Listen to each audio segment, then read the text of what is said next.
Olá pessoal, então vamos fazer nosso vídeo com as considerações a respeito da segunda semana. Na aula 7, nós trabalhamos um pouquinho sobre a questão dos objetivos de aprendizagem, sobre as estratégias, ou seja, o como trabalhar esses objetivos de aprendizagem, e aí depois nós entramos na questão da avaliação. Quando a gente fala em intencionalidade, a gente precisa de desenvolver e deixar claro para o aluno o porquê de trabalhar uma determinada atividade. Quando eu lanço a atividade para vocês de separação das sílabas para vocês planejarem, eu trago um pouquinho dessa minha preocupação. Separação de sílaba. Por quê? Qual é o objetivo de trabalhar a separação? Não. Objetivo, aprender a separar sílaba. Não me diz muita coisa. Quando a gente fala em separação de sílaba, eu também tenho que entender qual é a intencionalidade disso. Olha, uma sílaba ela é formada por grafemas e fonemas. Ah, não, mas meu aluno não pode saber o que é fonemas agora, é muito cedo. Mas ele sabe o que é som. Então trabalha com o som. Eu não preciso trabalhar com conceitos, mas eu preciso saber o que são fonemas. Então eu preciso entender, quando eu falo em separação de sílabas, que tem uma intencionalidade. E quando eu estou escrevendo no meu caderno e eu estou no meio de uma palavra e chego ao final da minha linha, eu preciso parar esta palavra agora e continuar depois. Como é que eu interrompo esta palavra? Como é que eu faço essa interrupção? Eu preciso escrever uma sílaba, colocar um tracinho e continuar a próxima sílaba. Eu não posso quebrar uma sílaba ao meio. Então eu preciso entender, dentro de um contexto prático, por que eu preciso aprender a separar as sílabas, certo? Bom, quando eu falo em estratégias de aprendizagem, eu falo um pouquinho do como eu desenvolver. Como eu posso falar de separação de sílaba ao meu aluno, dependendo do meu objetivo de aprendizagem? Quais são as estratégias que eu vou utilizar para que meu aluno desenvolva as devidas aprendizagens sobre a separação de sílaba? Ah, eu posso utilizar bater palma para separar a sílaba? Posso. Posso utilizar bater com lápis? Posso.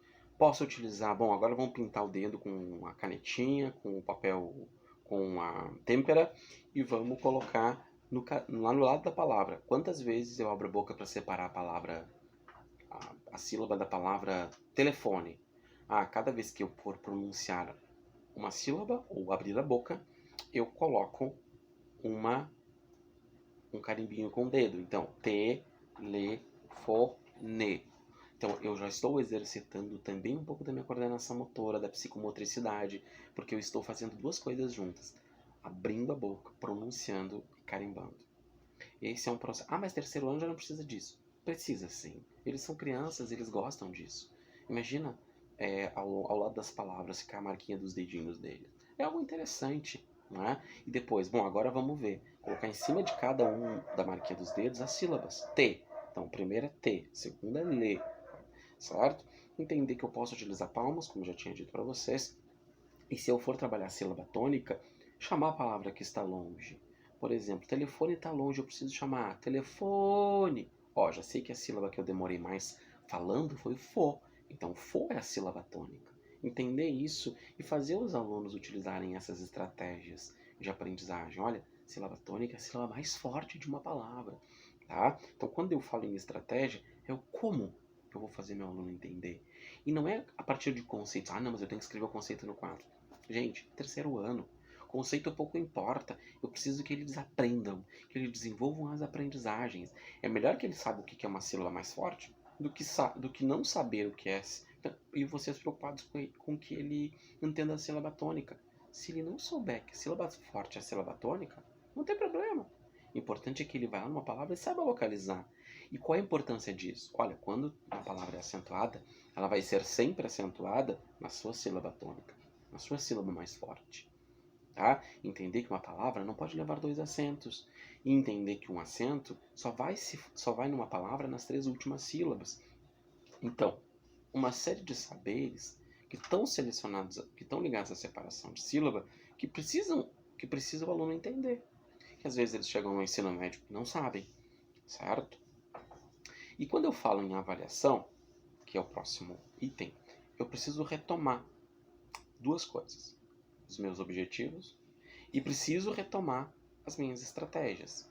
Quando eu falo numa avaliação, não, a minha avaliação vai ser processual, como eu li nos planejamentos, a avaliação vai ser processual, vai acontecer ao longo da... Isso é óbvio. Isso é óbvio. Como? Eu tenho que ter umas perguntas na minha avaliação. Ou seja, os alunos desenvolveram os objetivos propostos? Segunda, onde eles tiveram mais dúvidas? O que eu posso qualificar na minha aula? O que não deu muito certo na minha aula?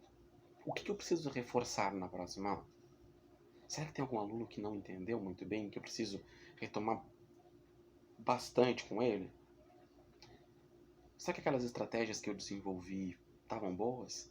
Até estavam boas, mas para o fulano não foi tão legal. Então, para ele, eu preciso pensar uma estratégia diferente. Então, a avaliação ela serve para isso. Para perceber o que os alunos conseguiram ou não conseguiram desenvolver. E, a partir disso, eu mudar a minha prática. Então, eu estou avaliando a minha aula, estou avaliando a aprendizagem do meu aluno, estou avaliando o meu desenvolvimento enquanto professor. E esse é o lugar do não saber. É o se colocar, dizer, eu preciso qualificar, eu preciso melhorar. Tá? E depois, na próxima aula, a gente falou da avaliação, que tinha 3 modalidades de avaliação. Avaliação, diagnóstica, formativa e classificatória. Certo? É muito nebuloso nós falarmos de avaliação. É muito nebuloso, por quê? Porque a avaliação é o calcanhar de Aquiles. Certo? Quando a gente fala nessas 3 modalidades de avaliação, diagnóstica, formativa e classificatória, a gente precisa entender que ela tem uma sequência. Quando um aluno chega para mim, eu preciso fazer uma avaliação diagnóstica para saber onde ele está, quais as dificuldades dele, medir a temperatura desse aluno, ver quais são as aprendizagens que ele tem, quais são as dificuldades, se ele escreve, se ele não escreve, se ele é alfabético, se ele não é alfabético, qual é a forma de letra que ele escreve, se ele é canhoto, se ele não é canhoto, se ele tem problema de coordenação motora, se ele tem alteração na psicomotricidade. Então, a minha avaliação diagnóstica é para isso, para fazer um check-up do aluno em relação às aprendizagens. A avaliação formativa é eu pegar todo esse check-up que eu fiz, pegar os meus objetivos que eu tenho que desenvolver no meu plano de ensino, no meu trimestre, no meu ano. Bom, agora eu vou desenvolver. Eu tenho que desenvolver uma avaliação formativa, ou seja, desenvolver as aprendizagens deles a partir daquilo.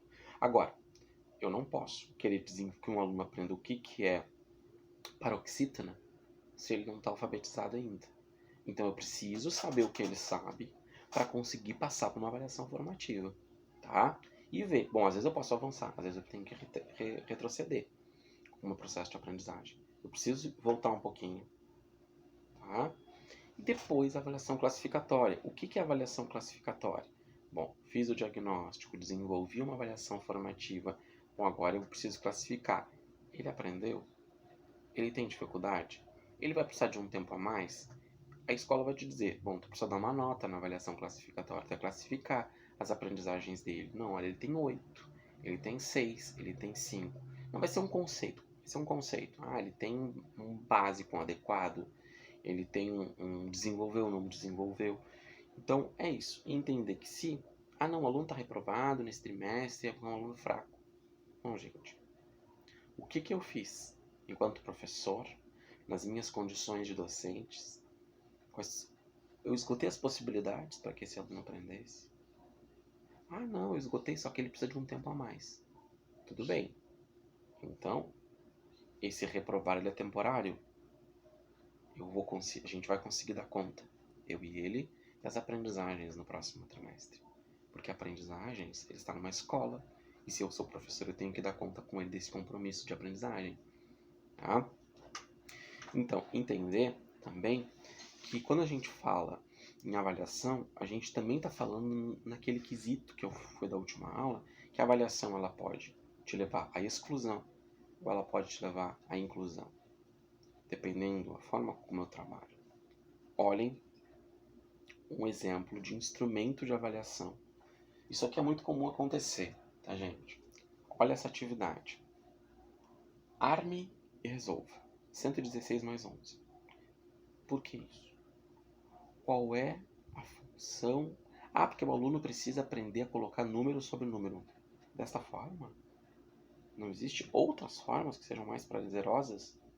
Porque tem aluno que vai conseguir armar o 116 mais o 11, calcular o unidade mais unidade, dezena mais dezena, centena. Tem alunos que não estão nesse patamar ainda e eles vão precisar de 116 tampinha para acrescentar mais 11. Isso é um processo natural de abstração. Então eu preciso entender, isso aqui não é uma avaliação. Isso aqui é um instrumento de avaliação. Quando eu pego e faço uma prova, quando eu faço um trabalho, quando eu estou observando um aluno, isso são instrumentos que eu utilizo para avaliar. Mas eu não posso, a partir disso aqui, dizer que meu aluno sabe ou não sabe. Eu estou restringindo o processo de avaliação a um instrumento. Então a nossa avaliação não é processual. Entendem isso? Né? O quanto é difícil nós conseguirmos avaliar e o quanto é um compromisso para o professor se colocar num papel de avaliar. Por isso que o professor, que é consciente da sua prática, ele não pode apenas avaliar o aluno. Ele tem que avaliar junto com o aluno o seu trabalho docente, a sua aula, as suas estratégias de aprendizagem, o que deu, o que não deu, o que pode melhorar, certo? Então, pessoal, eu vou deixar a aula de segunda e de terça-feira, ou seja, a aula 11 e 12, eu vou abrir um fórum na aula 11 para que vocês comentem sobre o vídeo que a gente está trazendo aqui. E eu vou deixar essas duas aulas, o resto das duas aulas, para que vocês retomem as atividades e coloquem em dia, porque eu acho que eu sobrecarreguei um pouquinho vocês de atividades, tá? E depois a gente retoma com o nosso último conteúdo da semana, certo? Na quarta-feira, e daí a gente encerra na quinta, ok? Então um abraço, uma boa semana de aprendizagens para todos nós.